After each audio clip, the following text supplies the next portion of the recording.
Salam sejahtera Bapak, Ibu, serta saudara-saudari semua. Untuk mengawali renungan tentang firman Tuhan ini, mari kita bersatu di dalam doa. Tuhan Allah Bapa di surga yang melampaui segala akal, hati, dan pikiran kami umat manusia, berfirmanlah kepada kami sebab kami bersedia untuk mendengar, dan atas pertolongan Roh Kudus, mampukan kami agar boleh melaksanakan firman-Mu itu dalam hidup kami sehari-hari. Dalam nama Tuhan Yesus kami berdoa. Amin.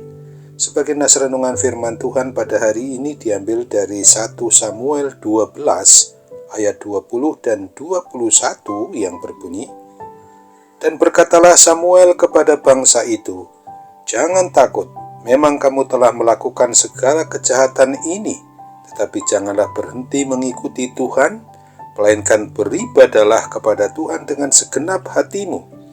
Janganlah menyimpang untuk mengejar dewa kesia-siaan yang tidak berguna dan tidak dapat menolong, karena semuanya itu adalah kesia-siaan belaka." Sebagai tema yang diangkat dari nas renungan kita adalah jangan takut dan jangan berhenti mengikuti Tuhan. Samuel mengingatkan bangsa Israel agar meninggalkan semua perbuatan dosa atas penyembahan dewa-dewi dan juga berhala-berhala yang merupakan kekejian bagi Tuhan. Selain itu, Samuel juga mengingatkan mereka agar tidak dihantui perasaan takut karena telah berkali-kali berbuat dosa di hadapan Tuhan. Yang terpenting mulai saat itu, maka bangsa Israel atau umat Israel itu harus taat dan setia hanya menyembah dan beribadah kepada Tuhan Allah Yahweh, Allah Abraham, Allah Isa, Allah Yakub, dan jangan sekali-kali mereka kembali meninggalkan Tuhan untuk menyembah dewa-dewi atau berhala. Jangan membawa mereka menuju kepada kebinasaan.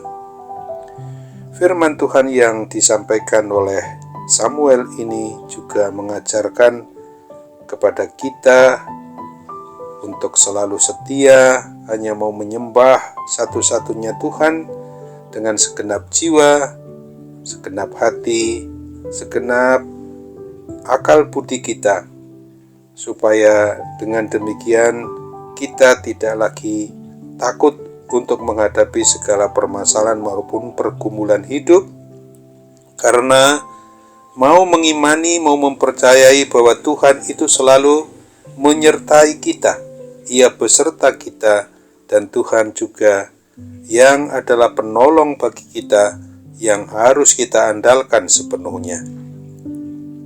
Apabila masih ada dosa yang belum diselesaikan di hadapan Tuhan dan di hadapan sesama kita umat manusia, maka segeralah kita harus metanoia, harus bertobat atas semua dosa-dosa kesalahan kita itu.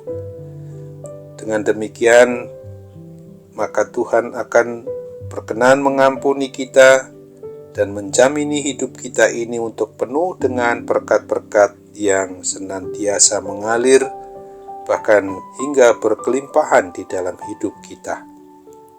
Kiranya Roh Kudus berkenan untuk menguatkan iman kita, percaya kita hanya kepadanya, agar kita memang selalu harus taat, setia, hanya mau menyembah, memuji dan memuliakan Tuhan Allah Bapa kita yang kita kenali di dalam Yesus Kristus dan yang hadir senantiasa di dalam kuat kuasa Roh Kudus, sebagai bentuk rasa terima kasih, rasa syukur kita atas semua berkat-berkat Tuhan yang telah, sedang, dan akan dicurahkannya kepada kita, orang yang sungguh-sungguh mau berharap hanya kepada Dia.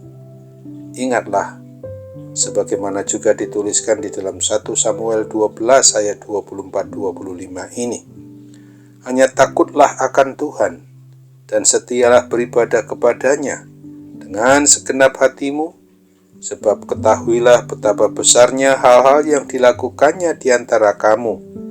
Tetapi jika kamu terus berbuat jahat, maka kamu akan dilenyapkan, baik kamu maupun rajamu. Amin. Mari kita kembali bersatu dalam doa. Terima kasih Tuhan Allah Bapa di surga untuk firman Tuhan yang telah mengingatkan kami ketika kami memang telah menyadari bahwa hidup kami telah berbuat dosa kepada Dikau Tuhan Allah Bapa di surga. Maka Tuhan sudah berfirman kepada kami, jangan takut, karena ketika kami memang sungguh-sungguh mau mengakui, menyadari akan segala dosa dan kesalahan kami itu yang adalah merupakan penghalang antara kami sebagai milik-Mu Bapa di surga, maka kami harus segera bertobat, mengakui dosa kesalahan kami itu, dan sungguh-sungguh berjanji untuk mengandalkan pimpinan Roh Kudus, sehingga kami benar-benar hanya mau menyembah kepada satu Tuhan, mengimani, mempercayai kepada Dikau Allah yang Esa, yang boleh kami perlakukan hidup kami menuruti kehadiran-Mu di dalam kuat kuasa Roh Kudus itu sendiri. Mampukan kami juga untuk sungguh-sungguh hidup, jangan pernah berhenti untuk mengikuti jalan dan kebenaran dan hidup bersama dengan Tuhan Yesus Kristus. Oleh pertolongan Roh Kudus, pasti kami dimampukan untuk melakukan hal itu semua. Sambutlah akan segala harapan dan doa kami ini kepadamu Bapa, karena Tuhan tidak pernah meninggalkan kami, dan Tuhan senantiasa menuntun kami ke dalam jalan yang benar, ke dalam kebaikan, di dalam hidup yang memang harus berkenan di hati Tuhan. Kami mohon apabila ada kuasa kejahatan, kuasa dosa, kuasa sakit penyakit mengganggu saat ini dalam diri kami mohon mujizat kesembuhan Tuhan boleh berlaku atas diri kami. Karena itu kami hanya bermohon dalam sembah sujud kepada Tuhan Yesus saja. Dalam nama-Mu lah kami bersyukur dan berdoa kepadamu. Amin.